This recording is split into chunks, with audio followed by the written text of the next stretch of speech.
And saw heaven open, and a certain vessel descending unto him, as it had been a great sheet knit at the four corners, and let down to the earth. Ako muna. Wherein were all manner of four-footed beasts of the earth, and wild beasts, and creeping things, and fowls of the air. And there came a voice to him, Rise, Peter, kill and eat. But Peter said, No, not so, Lord, for I have never eaten anything that is common or unclean. And the voice spake unto him again the second time, What God hath cleansed, that call not thou common. This was done thrice, and the vessel was received up again into heaven. Now while Peter doubted in himself what this vision which he had seen should mean, behold, the men which were sent from Cornelius had made inquiry for Simon's house, and stood before the gate. Sabay-sabay pa tayo. And called and asked whether Simon, which was surnamed Peter, were lodged there. Let's pray. Panginoon, salamat sa pagpatuloy namin sa Book of Acts. We pray na kayo pong maglulugod sa pag-aaral, muturo, magagabay. We pray sa mga bago nakakatid, Panginoon. Natin po Lord sila. Kung may Lord na may kaarawan niyan. Palagi po Lord siya, mga pamilya, nasa lang sa mga magulang, nakalaw sila. We pray. Para sa second anniversary, ay 3 taon na yung Panginoon. Kayo pa rin po ang susundin. So, I'm committed from the first day na ito pong church ay mission dito po Lord sa Mateo. We pray na kayo po una sa amin. Magpapatawal, magpapasensya Panginoon, kasama sa amin. Dinikuran ka lang namin at yung kalooban. Bigyan niyo po ang nakatagumpayan sa aming mga ginagawa Panginoon. Ayun nga, in Jesus' name we pray. Amen. Okay, continue tayo. So, officially tayo ay nasa 3 taon na. Bilis, no? So, nakailang libro na ba tayo? Pangalawa pa lang yung Acts. Sa Thursday. Numpisa naman kasi di tayo nag-start ng gano'n. Pero ilang buwan lang nga tayo, di ba? Yung mga bata, naglalakihan na.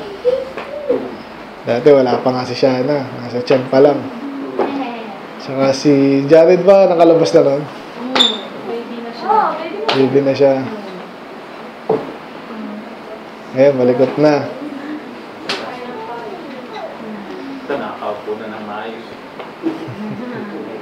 Hindi na tinatali, no?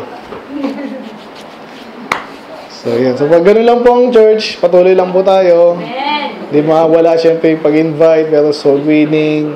Kahit po sa social media nyo, gano'n. Masanay na kayo, wala tayong ibang buhay, kundi maglingkod sa Diyos. Amen? Para dyan pa lang, maranasan nyo na persecution. Nandun yan eh. Diba? Bago itong mga to, wala itong Facebook eh. Hindi naman kasi kailangan yan eh. Ha? Steven Tito. Wala yan. Hindi nyo kailangan yan. Yeah, so gano'n. Ang church, pinag-aaralan natin kung ano yung dating church. At ganda yung ating last Sunday. Napakinggan ko, sinatrace ko nga. Pinag-combine ko yung dalawang video. Katuwa naman. Yung mga dating church. I-pattern na. Ito talagang dating church to. So, makikita natin dito ngayon ay last actually na simulan na natin dito si Cornelius. Siya ay matuwid na tao, di ba? So, may problema ba doon? But unsafe to, but matuwid. Okay, wala pong problema doon. Kaya yung category na dapat alam natin yung category ng ligtas, matuwid para sa ibang tao, matuwid para sa Diyos. Kanina maganda yung Bible study namin. Kasi meron talaga kahit sa Romans 2, di ba? Tsaka yung sa Romans, babalikan natin sa Friday. Nire-record ko na rin po yung Bible study. Nakakuha ko ng mga extension na Alam ko dati di pwede. Pwede pala to, kasi lumalabo yung ano ko. Medyo maluwag, pero nalala niyo yung Friday natin, medyo may ano, di ba? Medyo mahirap unawain. Sa unang tingin mo talaga, yung alam mo, nalalaman mo sa mundo, kung paano mag-reason, parang mali eh. Biruin mo, paano ka maliligtas, hindi ka gagawa. Anong baliktad eh. Pero pag pinaliwanag ng ano, ng tama, makikita mo kung paano nangyari yun. So, ganito rin actually yung experience ni Peter ngayon. So, alam niyo si Peter, siya ay Hudyo. Hindi, di ba kay Cornelius. So, siya ay nagpe-pray sa Diyos kahit di pa siya saved. Pwede pala yun. Sabi nung, mga sa Baptist, tama rin naman in a way. Kaya pag may nakakasalubong tayo, mga soul winning tayo, sabi nila, dinidinig ba ng Diyos ang panalangin ng isang taong hindi ligtas? Mga tanong eh. Kasi hindi naman siya saved, di ba? Papakinggan mo siya ng Diyos? Pwede. Pero, sabi nila, tinitingnan ko parang tama eh. Isa lang daw yung pinapakinggan ng Diyos na panalangin ng save, which is, yung masave sila. Tama rin yun eh. Pero hindi, nag-pray ako, unsave ako, pero sabi ko, gusto ko yung magkaroon ng bike, for example. So, hindi yun something na, kasi obviously, inaalaw ng Diyos yun eh, di ba? Kahit nga mayaman, mga, alam mo na, mga iglesia din Manalo pa yan, kung ano mga kulto yan. Hindi ibig sabihin na pinag-pray mo, nangyari, talagang dininig ng Diyos. So, yun yung dapat maintindihan natin. Kasi, ang Diyos, wala naman siyang obligasyon sa atin na dinigin yung ating panalangin. Pero siyempre, pag anak ka na niya, ayun yung talagang papakinggan ano niya. Diba? May relasyon na ganun eh. So, pero I believe, sa mababaw na sense, pwede yun. Na unsaved ka, pinakinggan ka ng Diyos, pwede naman. Nasa Kanya naman talaga kasi lahat eh. Alam niyo pa yan. Nasa Kanya in the end of the day. Pero may punto rin yun na di ba pwedeng influence yung utak ng Diyos, unsaved ka. Gusto mo mangyari. Kung i-allow man niya yun, hindi something yun na hindi ka tulad sa mga anak ng Diyos nga may access ka yung sa Romans 5, di ba? Meron kang access eh. Pag hindi ka save, wala kang access. Dininig ka rin ng Diyos, pwede yun. Pero, yun talagang dinidinig lang niya yung panalangin ng kaligtasan. So, bakit sabi dito, fear God na siya eh? Marami naman mga unsaved na may takot din sa Diyos, di ba? Kaso hindi pa lang nakakarating sa kanila yung ganong takot na eksakto kasi yung gospel, hindi pa nakarating ng ganon. Kaya dito, ito yung kwento ng napaganda ng about unsaved at hindi pa Hudyo to. Later, magkakaproblema si Peter dito eh. Ayun, kinausap pa nga siya ng Diyos. So, yan. So, at the same time pala, dito na tayo sa atin, kay Peter na. So, habang ang Panginoon ay sinagot si Cornelius, si Peter din, kinausap din siya. Alala niyo si Ananias, di ba? Si Paul. Ganun po yan. Nagtatagpo yan eh. Pag talagang kalooban ng Diyos, kinausap ka, tapos ba't nag-agree agad tayo? Kasi kinausap tayo pareho ng Diyos eh. Pag sumakto yun, hindi naman nagkakataon yun. Amen? Especially ito. Okay, so ano naman nangyari kay Peter? Ito natin. On the morrow, as they went on their journey, and drew nigh unto the city, Peter went up upon the housetop to pray about the 6th hour. So, 6th hour, anong oras yun? Joshua. 6th hour. Anong oras yun? Peter, Stephen. Sa 6 ng umaga. Ano yan?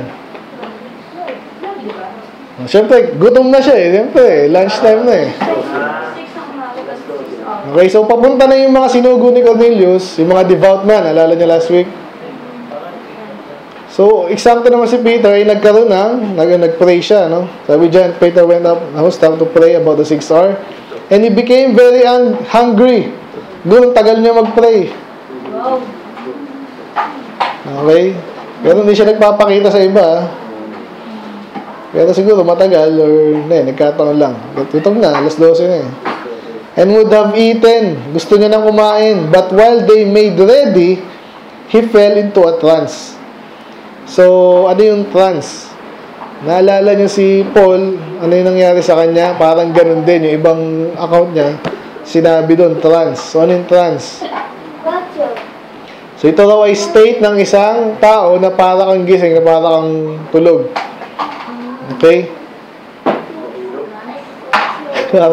Parang ganun yung ano ng iba.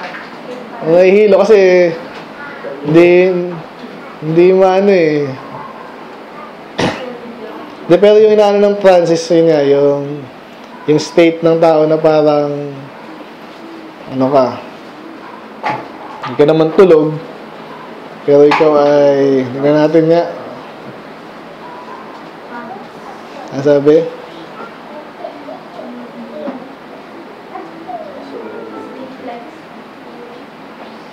Tayo. Bukas na lang yung Bible niya. A sleep-like state. A state of profound abstraction or absorption. So, pwedeng hindi ka nga, enrapture. So, hindi nagdadags yan, ha? Yung kasing ganun din religion. Yung mga religion na karoon sila na experience pag gano'n sila yun. So, obviously, hindi. Nagpe-pray pa to eh. Hindi yan alak, hindi lalong drugs yan. Pero siya ay nagkaroon ng trance. Okay. So, ngayon, may nakita siya.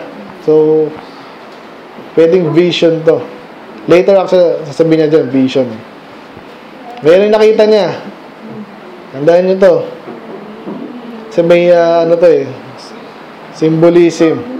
So, nakita niya, bumukas ang langit and a certain vessel descending unto him. So, pag sinabing vessel, sisidlan, lalagyan, kung ano man yan. I-imagine mo, lalagyan, di ba? Parang ano ba nilalagay dyan? Pero sinasabi kasi dito, as it had been a great sheet, knit at the four corners and let down to the earth. So, parang imagine yung carpet. Ganun yung drawing ng iba dyan eh. Carpet. Anong nasa sheet na yan? So, meron daw mga, nakikita niya, bumababa yun. Merong mga hayop. Okay, lahat daw ng klase ng hayop.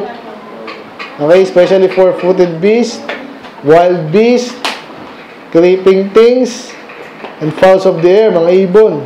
Okay? O bakit kaya may ganun? Ayan.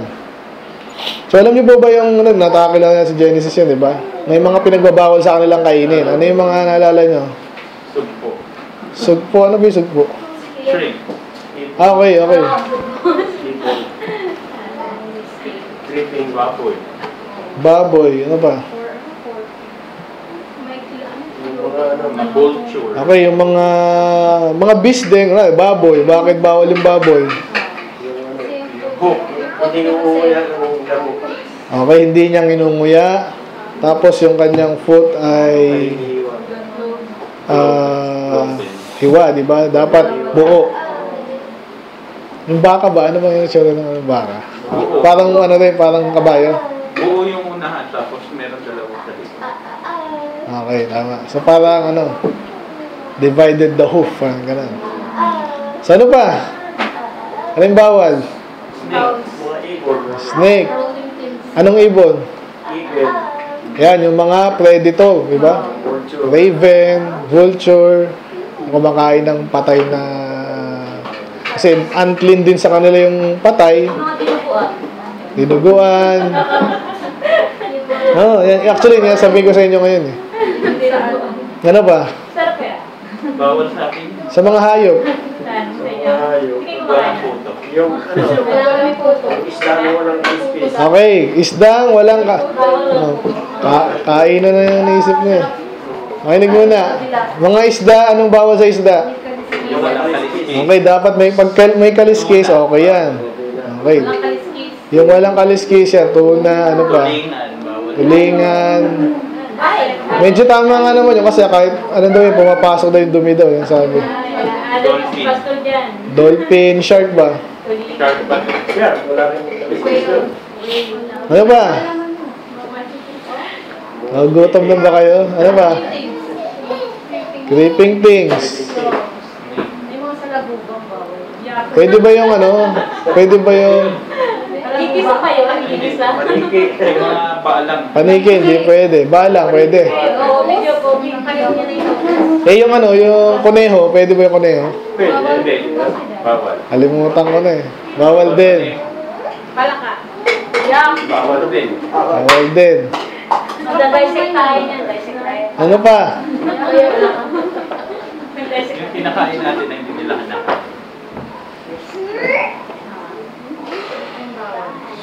Ayun na, basta yun. Dami na nun, di ba? Pero ano yung mapansin natin dito ngayon? Nakita niya yun, yung mga sinabi nyo. Lahat daw ng klase, may baboy dyan. Sigurado ako. Meron dyan vulture, eagle, ano man yan. Lechon, bawal.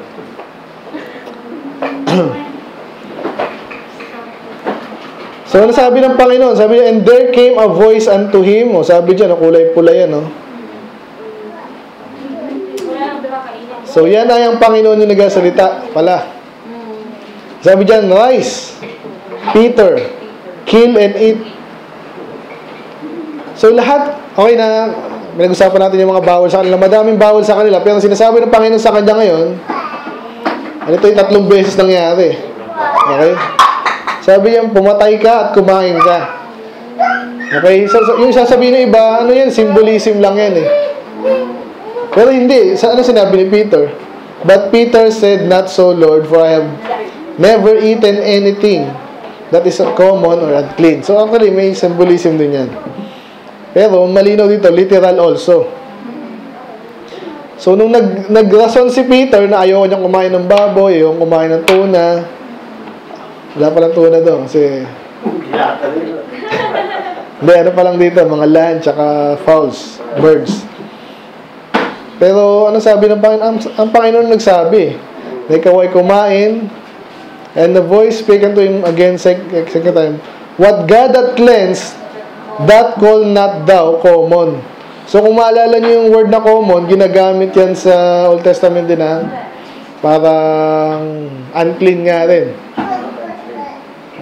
Okay? So ano makikita natin dito? So, merong paniniwala yung si Peter dati, at actually, common naman sa mga Hudyo, na ngayon ay hindi na tinatangkilik ng Diyos. So, yun.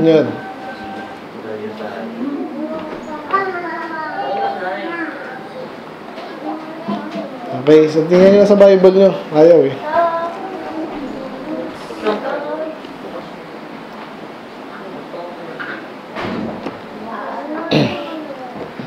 Okay, ang Diyos ang naglinis. So alam natin marumi yun sa kanila, pero ngayon nilinis na daw ng Diyos.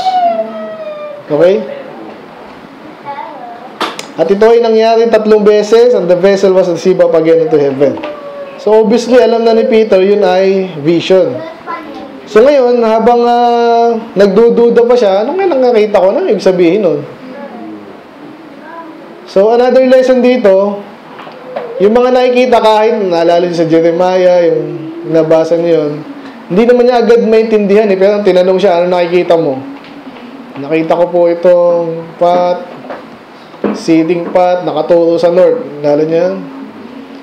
So saan sabi sa kanyang Panginoon, thou hast well seen. So alam niyo yung mga lingkod ng Diyos, may mga nakikita siyang hindi nakikita ng iba.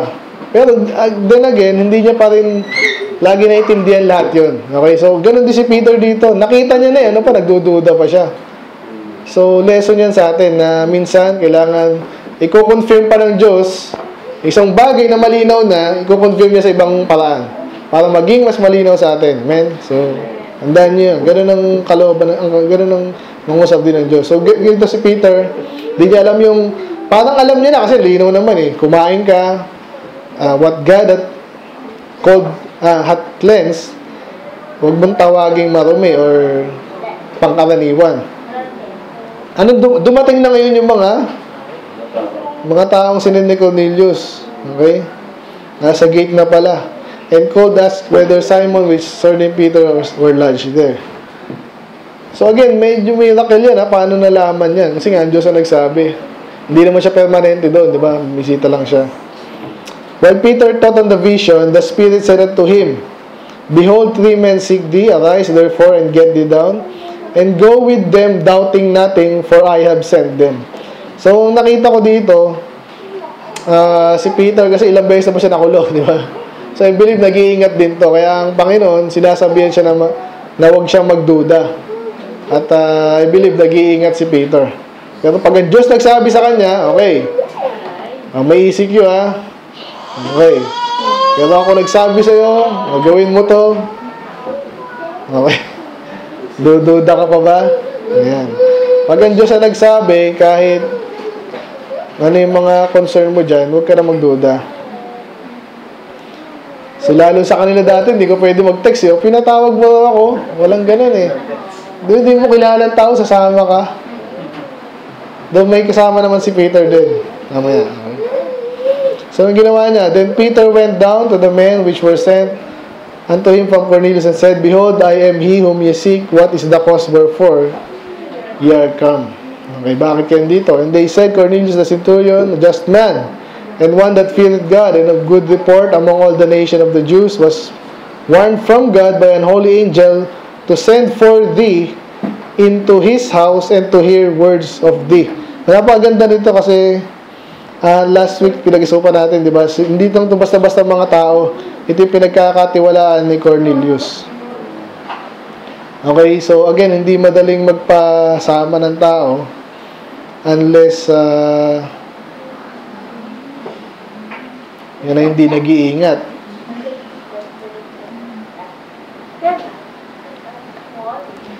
Okay, so wala sinabi ditong para maligtas ha. Later sasabihin niya para sa kaligtasan yan sa chapter 11. Anyway, masabi dyan, yun nga.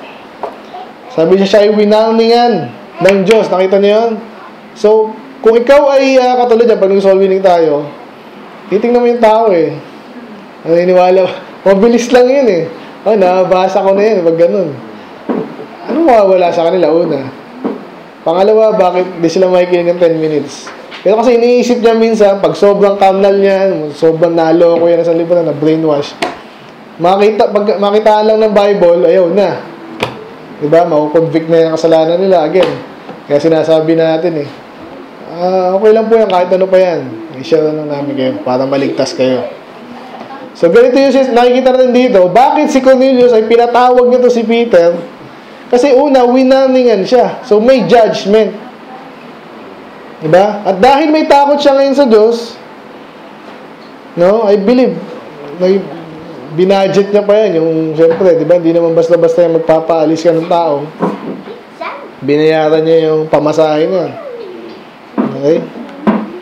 So, pero siya yung tiwala. Ngayon, kasama ba si Pedro? Then called he them and lodged them, and on the morrow, Peter went away with them, and certain brethren from Joppa accompanied him. So, yun, may kasama siya. So, pinatano niya, sumama siya, pero pinatira niya ng sandali, siya, pinagpahinga. Sumama siya. So, makaka-relate ako dito, minsan, pag pastor ka, minsan, ano yun, dahil lumalapit na ano sa'yo. Hindi mo alam kung titiwala ka eh. Siguro nga, doon yung alam ng tao yan eh.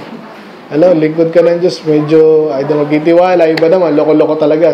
Lagi siya sabi sa inyo yan. Dalawa lang klase tao sa church. Oo. Extreme lagi yan. Kaya iba, hindi tumatagal sa church, parang ano eh. Parang pag na-experience nila yung mga experience na hindi na ma-experience sa labas, na doon, relax ka lang. Hindi ka maka-relax, hindi ka maka-encounter ng tao, sobrang siraulo. Tapos sa church na encounter mo ngayon, no? Kaya hindi tumatagal yung iba. Pero anyway, yan. So yung pastor, maingat naman yan. Yan minsan kailangan magtiwala sa tao. Okay. So yan, si Peter, nagtiwala siya, sumama siya. sa malayong lugar. At pagdating niya po doon, marami na palang kasama si Cornelius. Tingnan ito. Kasi alam ni Cornelius, may mensahe si Peter. At hindi lang niya, dahil siya, kinakausap din ng Diyos eh. Kaligtasan ito pag-uusapan nila. At hindi lang niya gustong maligtas, siya lang. Hindi, ganun. So, ginawa niya, ano sabi? And Cornelius waited for them and had called together all his kinsmen and near friends. So, yan po ay applicable sa atin. Kaya sa church, nakita nyo naman, di ba? Minsan, nakita magtiwala ng ibang tao. Natin sila maisisi. Pero sa atin, kaya minsan, dumarami na ng church. Hindi, yung iba na soul win. Pero iba talaga, aakain nyo ng mga kamag-anak, kaibigan. Ganun po yung, gusto nyo maligtas yan. Sabihan nyo lagi, huwag yung isikreto nyo yung nyo. Alam nyo ba, naligtas ako sa church? Alam nyo ba, yung anak ko naligtas sa church? Ay, huwag natin sabihin sa kanila. Ganun, baligtad, di ba? Pwede bang maging katulad tayo na Cornelius? Di ba? Yan, mga kalaro nyo, invite nyo. Yun ang trabaho nyo. Ako nang bahala pag andito na. Kaya naalala ko puntahan natin yung mga magulang ng mga bata. Okay? So yun, magaling to si Cornelius eh. At di naman siya mapahiya sa Panginoon. Sabi sa 25, and as Peter was coming in, Cornelius met him and fell down at his feet and worshiped him. You know mo yan? So dapat pala yung mga pastor, sinasamba, okay? Gagawin niyo yun, ha? Baliktad, no? So ang nakikita kasi natin dito, bakit si Pope? Diba? Hinahalikan pa yung niya, paa niya, kamay niya, lumuluhod sa kanila, diba? Unsaved yun. So, mali yun. Yun ang kabaligtaran ng tama. Dahil ito sinasabi nila, first Pope daw nila to, ano sinabi ni Peter? Sige lang, diyan ka lang, sambahin mo ako. Hindi ganon. But Peter took him up, saying, stand up, I myself am also a man. So, yan ang ginawa rin niya nung angel, kay John. Sino pang gumawa? Si Paul, doon sa mga taga-team niya na tayo. So, huwag niyong kunwari, gumaling kayong magsalita sobra. Sinamba na kayo ng tao. Ay, okay pala itong gumaling kang salita. Pastor, okay pala to. Yung tunay na lingkod ng Diyos, hindi niya i-accept yung sa sarili niya. Amen? Doon mga bobo rin talaga yung mga gagawa nun. Pag tunay na lingkod ka ng Diyos, sabi natin hindi ka sinamba, sabi natin sobra-sobra yung admiration naman sa'yo. Meron din naman ganun. Yung mga ganun eh. Dapat ikaw na mismo mag-warning. Uy, OA ka. Pastor, ikaw na talagang pinakamagaling na. Okay, so imas tayo dyan. Okay, so ganun din si Peter. And as he talked with him, he went in and found many that were come together. So, Bible study na punong-puno, jump up. And he said unto them, you know how it is unlawful thing for a man that is a Jew to keep company or come unto one another nation, but God had showed me that I should not call any man common or unclean. So nakita niyo na yung interpretation niya ngayon. Kasi mahaba yung mahaba yung journey niya siguro. Ano kaya ibig sabihin ng Diyos doon? Wala nang sinabi dito na kinausap muli siya ng Diyos. Wala na di ba? Pero ganun din tayo. So, ako, naalala ko, si Brother James, alam ko si Sir Alex, ang dami kasing kaibigan niya, di ba? So, ganun din sa mga Baptist, alam niyo ba? You know how it is unlawful for a man that is called a Baptist to keep company with the Pentecostal. Alam niyo ba yan? CCM. Maniwala kayo, may makilala kaming ganun. Pero ba't isang beses pinuntahan ko doon yung mga taga, Pentecostal doon. Nilinaw ko rin sa kanila. Katulad ng ginagawa ngayon ni Peter, nilinaw ko sa kanila, sinabi ko, Baptist po ako. Hindi namin kayo ka-level din. So, sinabi ko lang, hindi kami nakikisama sa inyo. Diba? Pero andito ako para kayo yung daling ko sa katotohanan. Dahil lang tinuturo namin sila doon, mag-soul winning, soul winning ba yung Pentecostal? Di naman. Katulad ng ginagawa nila, happy-happy sila doon, ini-invite nila. So ngayon nga, hindi na ako kinakausap eh. Pero at least, sinabi ko na sa kanila, di ba? So maganda kay Peter, yung talagang hinanda to ng Diyos eh. Sina Cornelius, talagang maganda yung result, no?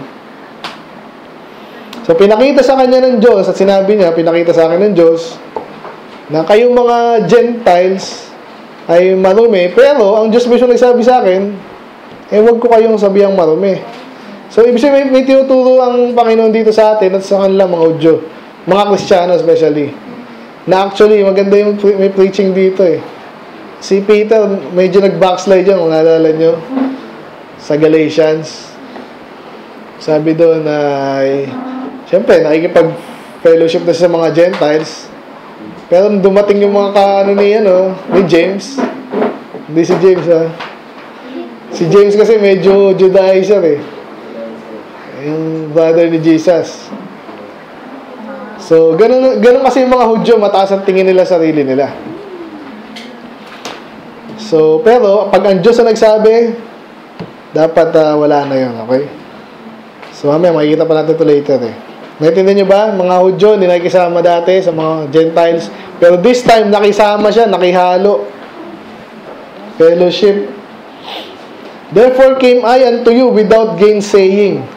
Okay? Ibig sabihin, hindi na kayo sino pupuntahan ko ba ng mga Gentile? Hindi ako pwede dyan. Diba? Nakita natin kasi nga, winalingan na siya ng Diyos. Sinabihan na siya ng Diyos, sumama ka, walang tanong-tanong ha. Hindi niya na tinanong, sumama siya. Bakit daw? And Cornelius said, 4 days ago I was fasting. So nagpaliwanag din si Cornelius. At night hour I prayed in my house, and behold, a man stood before me in bright clothing. So yun yan, last week natin.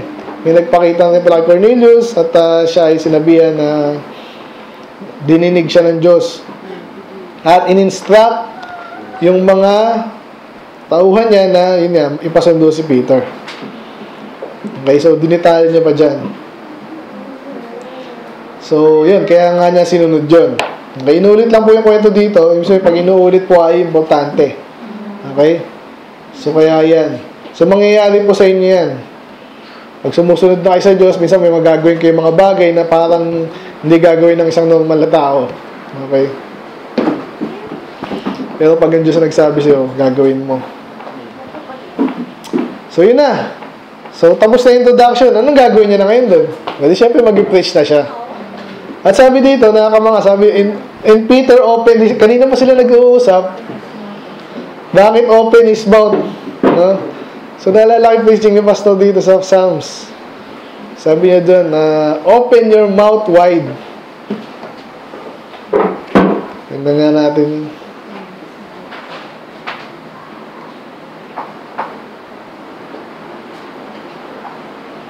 Parang hindi yan. Yan, okay. Sa Psalms 81:10, sabi dyan, I am the Lord thy God which brought thee out of the land of Egypt. Open thy mouth wide and I will fill it. Ito naman, baliktad dito sa mga tatanggap. Okay? Pero kay Peter, siya yung magpapahayag. So, ibig sabihin nito, talagang preaching sa kanila, malakas ang boses. At talagang, yun yan, parang ginagawa ko, nag-preach. Wala pang mic, bukod sa walang mic, sigurado siya sinasabi niya. Hindi siya yung, pag naano ko sa mga fellowship, siguro ganyan. So, ganyan. So, ganyan yung mga yan eh. Pero pag sigurado ka sinasabi mo, you open your mouth and declare the wondrous things out of the book of God. Okay? Book of the law. Of a truth, ano sinabi ni Peter? Nag-umpisa siya, of a truth, I perceive that God is no respecter of person. Nalala niyo to? Binasa natin to, di ba? Sa, ano yung title natin nun? In righteousness shall thou judge thy neighbor. Okay? No respecter of person. Yung mga kababayan niya, galit sa mga Gentiles. Mababa ang tingin. Naintindihan niya lang, Diyos pala hindi ganun. Anong gagawin niya? Lahat na, doon na siya namulat eh. Para yung mga kaibigan natin Katoliko. Sabi sa kanila, pag Katoliko, ito lang tunay. Napatunayan ng kaibigan mo. Hindi pala. Ano gagawin mo? Diba? O kahit ano pa yan, kinalakihan mo. May takot ka sa Diyos, siya susundin mo. Okay, so nakita ni Peter, mali pala yung mga kababayan natin. Oo, alam yun. Tinulig sa nga ni Jesus yun eh. Ngayon walang alam. Okay, kaya sabi dyan, but in every nation, he that feareth him and worketh righteousness is accepted with him. So ito rin yung inaaral natin sa Romans, di ba? At laging binibigyan ko din sa inyo, di ba? Sa Genesis, sa Exodus, di ba? Isa lang ang batas sa mga pinanganak sa nation at hindi. Basta sila ay tiwala din sa Diyos, sumasamba sa Diyos, anong pagkakaiba nyo? Wala na pagkakaiba yun. Israel na sila. So ngayon, ganun tayo mga Kristiyano. Wala tayong pakialam kung sino ka ba ngayon, di ba? Dati ako Muslim, ngayon Kristiyano ka na. Okay, sige. Yung anak mo, hindi mo na kailangan malamang Muslim ka dati. Wala na yun. Lipas na yun, mga Hudyo. Kaya nakakasal minsan yung mga ganung mga Kristiyano na nagtatangi pa sa Hudyo, di ba? Parang mas mataas itong mga to. Mga Kristiyanong Hudyo. Wala na yun. Wala nang tayong pakialam dun sa pinanggalingan mo. Dahil yung iba, kung pinanggalingan mo, ako po galing Catholic. Si Brad, galing ng Baptist din na naging brethren. Wala na yun. Baptist na yan. Daddy, Catholic. Sino pa ba? Wala na yun. Ayun, kahit dyan, lahat ng nation, wala tayong pakialam dyan.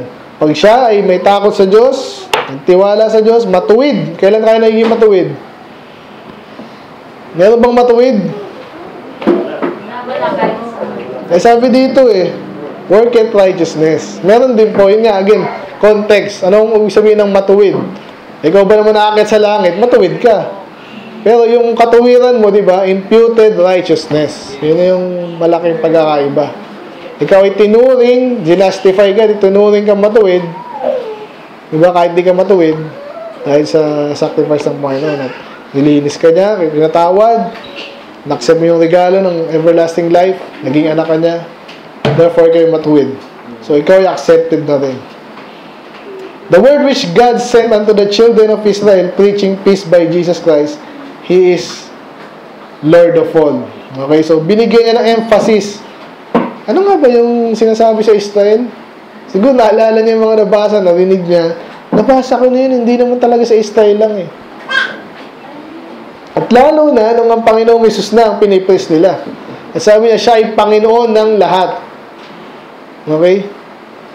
So, sumumba ka hindi, siya pa rin ang Panginoon. Ngayon, pag nagtiwala ka sa Kanya, hindi lalo na. Wala na kailang kung Gentile ka, Greek ka, or what. Okay? That word I say, you know, which was published throughout all Judea and began from Galilee after the baptism which John preached. So, nabanggit ulit si John dito. Kasi Book of Acts, kilala pa si John. Bago po siya mapatay. At siya po, yung ano yung pinipreach niya, yun na rin yung gospel. May sinasabi ng iba niya, iba pa yung preaching ni John, iba pa yung preaching ni Jesus. Iisa lang po yun. Iisa lang ang patutunguhan nun, at least. Okay? Nalala niyo yung si di ba?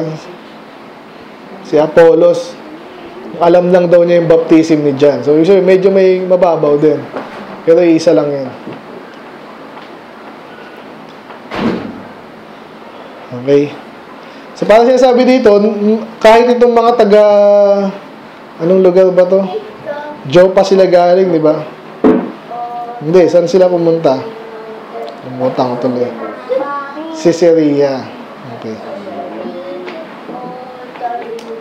So, alam nyo, lapit lang ng Caesarea. Sa bandang baba lang yun, sa dagat. Banda. How God anointed Jesus of Nazareth. Ano yung anointed?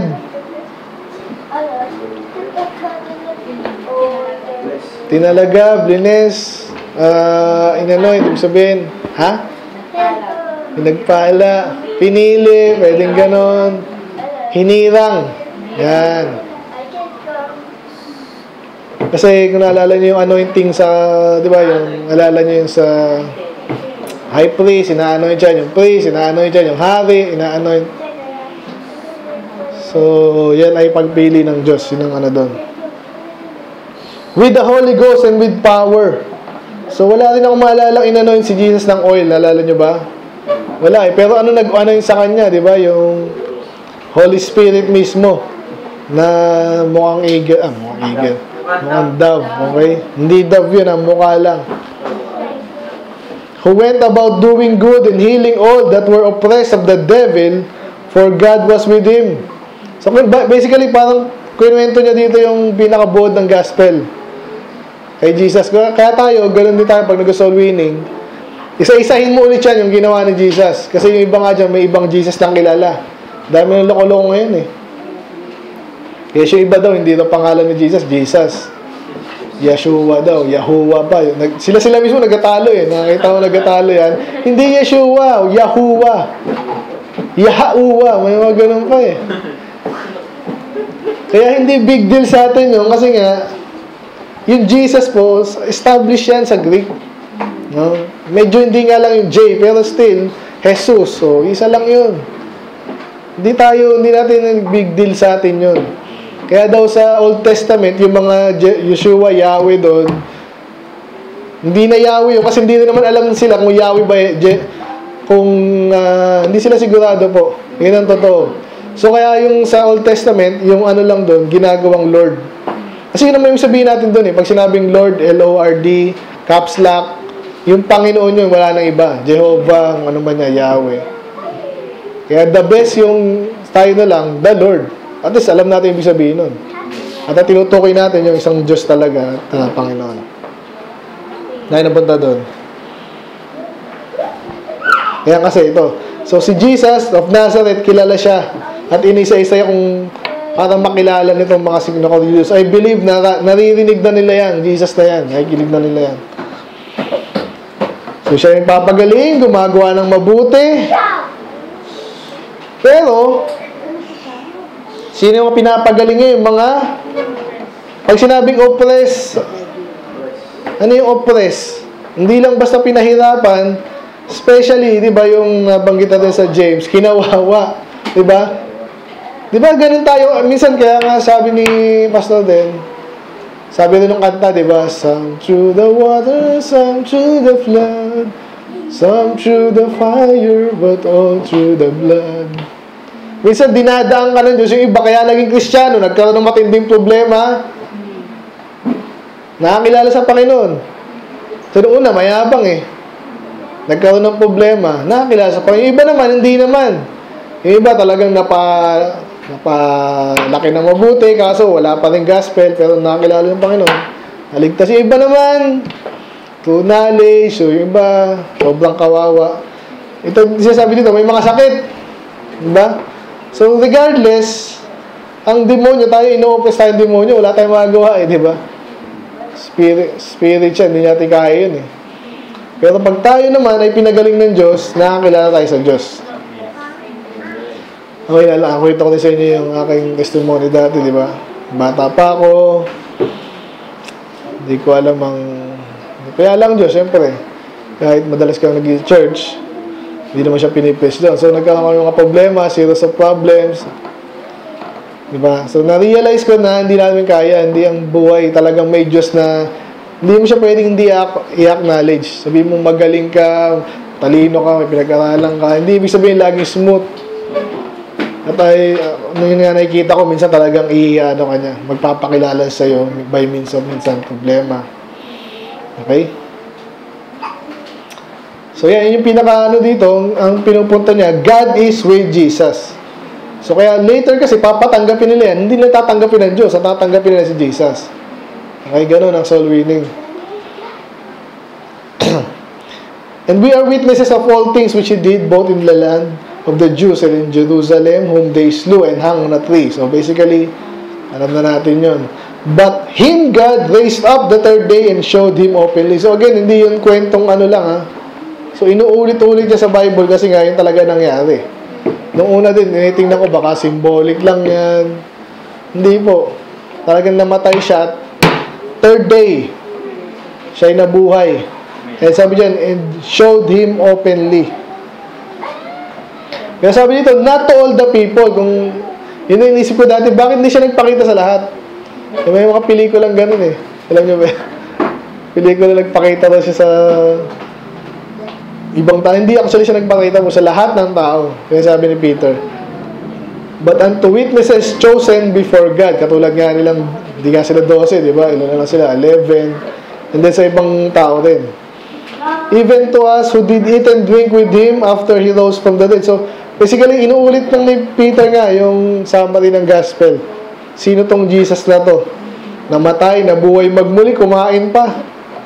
After niyang mabuhay magmuli. Okay? And he commanded us to preach unto the people and to testify that it is he which was ordained of God to be the judge of the quick and the dead. So basically nga, pinakilala niya si Jesus. So ganyan din tayo pag soul winning tayo.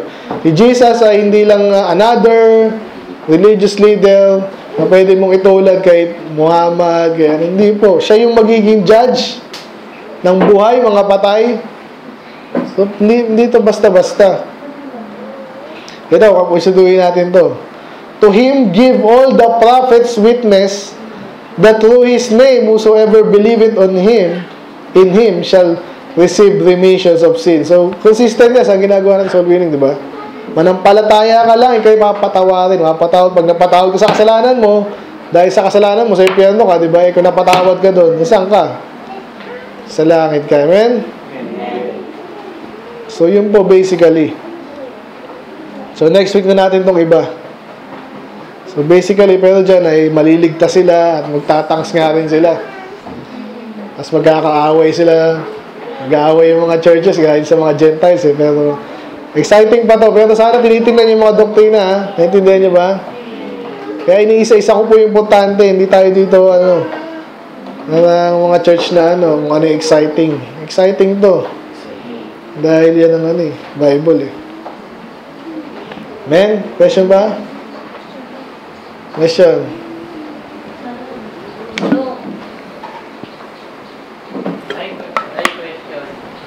Hindi pwedeng walang tanong doon. Sige, go. Ginawa ba ni Jesus yung dahil doon siya? Kasi testify Ha? si Peter. Ano? Pagkaroon ng gutom. Layo. Ano yung nag-backslide si Peter? Later na yun. Ano yun? Later nga. Ibig sabihin ng backslide. Ibig sabihin parang itong konsepto na parang malabo sa kanila. Nandito mo na kasi minsan nahahata ka ng bangkada, di ba? Yung mga Judaism nga ito. Hindi ako Judaism. May attitude sila yung mga Hudyo na gano'n. Common sa kanila yun. So, sobra. Nga nung nahatang siya, nung backslide siya, pinagalitan siya ni Paul. Okay? Sige po, let's pray. Lord, I'm salamat sa